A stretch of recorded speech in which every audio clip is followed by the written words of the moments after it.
Hello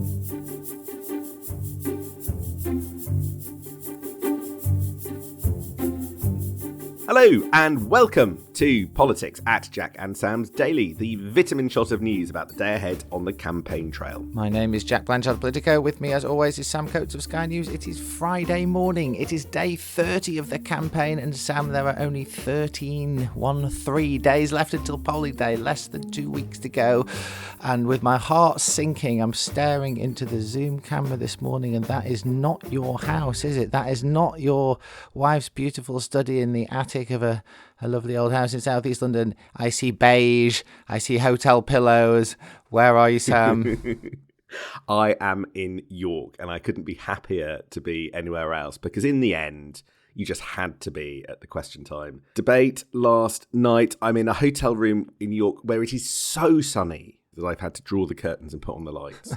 Because you're a creature of the night at heart, aren't you, really? I can't see the screen if I don't. Anyway, what are the big three things we're talking about today? So, the leaders of the two main parties are off to the devolved nations today. Rishi Sunak is in Wales, where the Tories are launching their Welsh Conservative manifesto, and Keir Starmer is up in Scotland with Anna Sarwar on the campaign trail up there. But I suspect that everything that happens today is still going to be overshadowed over the latest scandal gripping this election around betting on the election day, and that is going to come up for both of them whenever they are asked questions today. So we'll talk about that. We will talk about last night's BBC Question Time special, 2 hours of live TV with Sam Coates, you there in the room, so we'll talk about the fallout from that. And there's two big interviews today that we want to talk about. I want to talk about Nigel Farage because he is on BBC Panorama tonight. You want to talk about Rachel Reeves, who has a big profile in the Times. Both of them are really interesting, so we'll get into that as well. Let's start, though, in the devolved nations.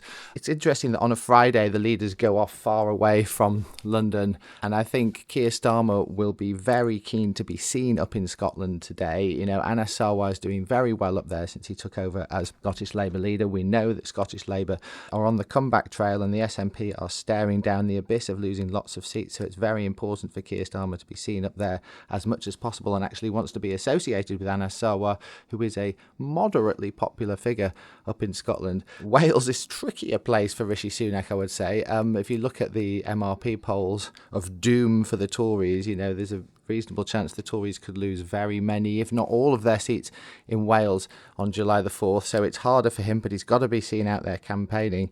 I do wonder if at the launch of the Welsh Conservatives manifesto today, whether one Craig Williams is going to turn up, Sam, the Tory former MP and now candidate in Montgomeryshire. He, of course, is the MP who sparked this whole gambling saga off when he admitted he had placed what he called a flutter on the election date a few days before Rishi Sunak announced it. And he, of course, is one of Rishi Sunak's closest aides as his parliamentary PPS in the government. Sam, why don't you tell us the latest on the gambling story? Because this really is, I mean, we've covered a lot of elections, you and I. I'm struggling to think of a story so jaw-dropping that has sort of unfolded in the middle of a campaign. What's the latest on it, and where do you think it's headed? So in the last 24 hours, it emerged that there wasn't just one Tory candidate putting bets on the election day. And remember, Craig Williams has admitted doing this. He's admitted doing it on his social media account. So the facts of it are not in doubt. He called it an error of judgment, didn't he? That's one phrase for it. But now there are more. A second candidate, Laura Saunders, the Bristol Noth West Tory candidate, has also had the finger pointed at her for doing it. She matters even more than most because she is married to Tony Lee, who is the director of campaigns for the Conservative Party. I mean, can you imagine the person in charge of the Tory campaign who has had to take a leave of absence from his job less than 2 weeks before polling day because of the bet that his partner apparently took? This story feels like it's got quite a long way to go. Last night, gambling industry sources were telling my Sky colleague John Craig yes to more names. So there's a big effort behind the scenes to work out whether any other candidates or politicians of any stripe were putting money on the election date before Rishi Sunak made it public on the steps of Downing Street. last night at the Question Time event, it was the first time that we'd heard from Rishi Sunak on this since Laura Saunders and Tony Lee's news emerged. And he said that if anyone was found guilty of breaching this law, the full force of the law would be applied to them, and he would personally ensure that they would be booted out of the Conservative Party. So that's his position. If they're found guilty, they're gone. But this position has problems. First of all, Craig Williams has admitted it. So we're past that. We're not dealing with contested facts. He's admitted doing it in the error of judgment social media post. So where does that leave him? Well, very close aid, still in the Conservative Party. Secondly, there is lots of precedent for people being suspended before the allegations are proven. It's quite a normal HR practice, and it's happened loads inside the Conservative Party. So if you think of people like Crispin Blunt or Mark Menzies, they were suspended from Tory whip before the case against them had been proven, pending the outcome of the investigation. So this is a change of practice rather than just the standard practice that's being applied. So I think that both questions of process and questions of people are going to loom over this. So I suspect we've got a weekend of the Sunday newspapers chasing more names. There are loads of names floating around, but none attached to evidence that I have been given firsthand. So we're just going to see where this spirals to. Let me give you a couple of reasons why I think this story really matters, Sam. One is its simplicity. Like the headline on this story about people close to Rishi Sunak betting on the snap election day and obviously making big money, presumably if they won those bets, is something that every single person in the world will instantly understand in a way that most political stories and often lots of political scandals just don't cut through in that way. Sometimes you have to really explain them and it takes ages and people get a bit bored and switch off, and why shouldn't they? With this, everyone understands this instantly, and the sort of smell of sleaze and corruption around it, although none of these allegations have been proven, but just the whiff of those headlines at this point in an election campaign is disastrous for the Prime Minister, and particularly for a Prime Minister who was supposed to be coming in as a new broom after the sort of Boris Johnson era, and he was promising government of integrity and all the rest of it. Like, even this whiff of this sort of thing surrounding him, and as you say, Craig Williams has admitted making one of these bets, is terrible for him. The timing of it is atrocious. The Tories, if they were to have any hope of turning this poll deficit around, needed everything to go right for them in this campaign. Everything. It needed to be the most extraordinary, flawless, perfect campaign where they rode this wave. And Rishi Sunak was the comeback kid. I mean, it all sounds quite fantastical, but this is what had to happen. And they must have been dreaming of it happening in CCHQ when they decided to press the button.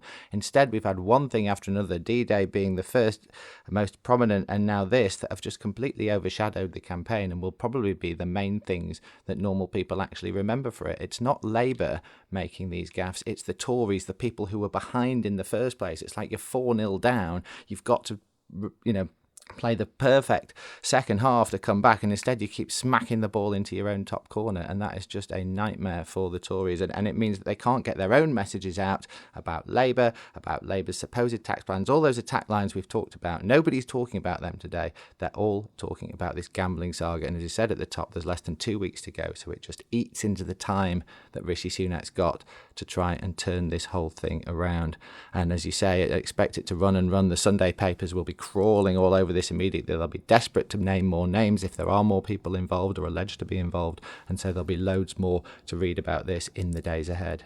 That's right. One of the interesting side effects of the betting was that it actually gave Labour a bit of a heads up that there was a chance the election was about to be called. Morgan McSweeney, the Labour campaign chief, spotted the spike in betting and concluded that that meant Labour needed to up its readiness. And they actually have something to point to. There was an article by Gabriel Pogrund in the Sunday Times which mentions this before anybody knew of the betting scandal.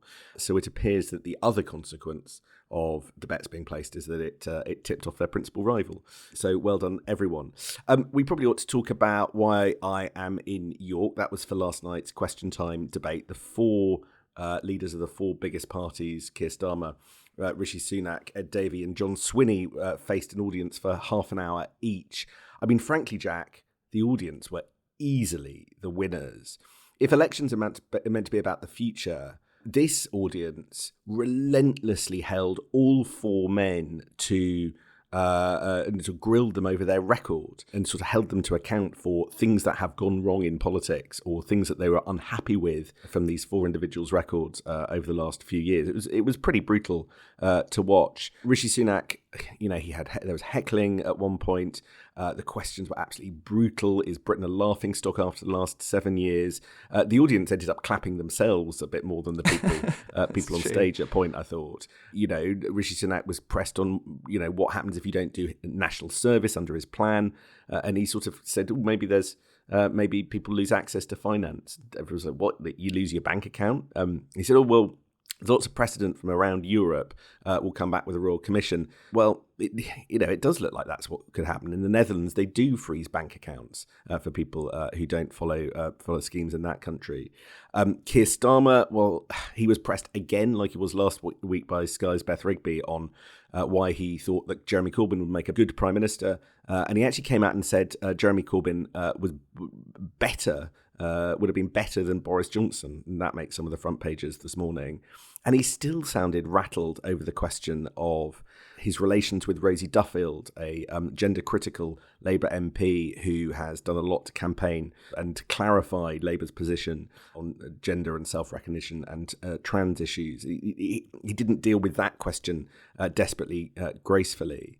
Meanwhile, Ed Davey still seemed to be followed around by questions about what the Lib Dems did in 2010 with tuition fees and austerity, and he still seemed to be saying he regretted votes that he took part in 12 years ago, and said an entire generation had lost faith in the Lib Dems because of tuition fees. So it was a contrite, messy 2 hours, I thought, for all 4 of them, but quite effective as a format. I entirely agree. I don't think any of them came out of it particularly well. And of course, a score draw or a scoreless draw, if that's what it really was, if they all came away thinking, well, all of them have got problems there, is fine for Keir Starmer because he's 20-odd points ahead in the polls, and it's Rishi Sunak who needs to make some inroads, and it didn't feel like that happened last night. But that doesn't mean Keir Starmer had a good time of it. The thing that really struck me, as you say, all men really tated on their past record, or at least their party's past record. Rishi Sunak taking a kicking for everything that the Tories have done for the last 14 years, because, of course, that is our parliamentary system, and he really doesn't have many great answers for that. He tried to put the boot in to Liz Truss last night and had this weird thing we sort of almost compared Starmer to Liz Truss. And I just thought, it's too late, Prime Minister. Like, this is what you needed to do at the very start of when he came in as PM. If he'd have managed to put some real distance between himself and Liz Truss at that point, then it might be that some of these attacks don't land. But if you're talking to some of my playbook reporters, Sam, who are currently driving around the country in a little playbook car doing postcards from different constituencies, Liz Truss comes up again and again to people you talk to. The amount of anger about those 49 days is so great, and they still very much associate Rishi Sunak and the Tories with that. He has not managed to distance himself from it, and I think it's one of the biggest strategic mistakes he's made as a Prime Minister. And I did think watching Keir Starmer struggled to talk about Jeremy Corbyn, but at least he managed to do that. He could see the danger at the start of his premiership, and he's literally kicked Jeremy Corbyn out of the party. You can't do very much more than that as leader, so he has a real answer to fall back on, even as he's floundering around under pressure. And I think that is one of the big differences between these guys, and one of the reasons why the poll difference is as it was. And I think it was interesting to see Ed Davey, as you say, still getting hammered on his record in government all those years ago. But why not? I mean, that was the last time Ed Davey was in government. He absolutely needs to be held account for it. And again, all he could do was plead, well, we made mistakes and I lost my seat. And that's not a great look for him either. So yes, I agree. The audience was the star. But I do think that the other thing that comes across, Dan, is the disenchantment generally of people in our politicians. And that is the wave that Nigel Farage is trying to ride. He could see that people are angry with all of them. And we'll hear more of that from Nigel Farage tonight as I move seamlessly onto our third item, because he is doing the half-hour BBC Panorama interview with Nick Robinson this evening. And the message he will be keen to put across is that I am different to all those guys with all those records that you've been seeing people slate. I'm actually a straight talking, different. I'm not a proper politician. All the stuff, all this shtick that he loves to rely on, he will be trying to rely on tonight. But I do wonder if he'll struggle a bit in this format. I think a half-hour forensic interview with one of Britain's top interviewers on primetime BBC telly is a real challenge for Nigel Farage. He can't just blather and play to the crowd and get away with the sort of very vague stuff on policy that he often tries to do in his speeches and in short Q&As. This will be a real examination of him, and I do wonder if he might come unstuck a bit tonight. We will see. We also have an interview in the Times, which is actually one of the most revealing interviews with her, with Rachel Reeves, that I have ever seen, the woman who may well be Chancellor in a fortnight. She cites Cameron and Osborne as her model of how a Chancellor-PM relationship should go, and has actually been speaking to Osborne, but not to John McDonnell, the former Labour Shadow Chancellor. We learnt, she talked about her religion. I've never heard her do that before. She said she does go to church, although she's been apologising to her vicar because she hasn't been recently, but would categorise herself as a practising Christian. She was brought up in the sort of Salvation Army tradition, but she isn't a Salvationist herself. But it's clearly had a big impact on her. And on questions of faith and humanity, fascinatingly, she says that she hasn't made up her mind about assisted dying legislation. She can just see the dangers of people feeling under pressure if it was introduced. Nice details about her herself. She doesn't look at social media at all. She doesn't even have a login to it on her phone. And she likes late night swimming in frozen lakes, which is not something I had necessarily associated with her. And we will have two people at the top of the Labour Party who both, like me, played the flute when they were a kid. How weird is that? No way. You played the flute when you were a kid. That's a whole nother rabbit hole we're going to have to get down. Perhaps you could give us a recital on one of these podcasts, Sam, if that's the sort of thing people want at 7 o'clock in the morning. Perhaps not. Funnily enough, I feel like the urge to leave at this point. It's a good point to bring everything to an end. All right. I think that's probably enough, people. We'll let people get on with their days. Thanks very much for listening, everyone. We'll be back with you, as always, crack of dawn on Monday morning to talk through, the last full week of the election campaign. See you then.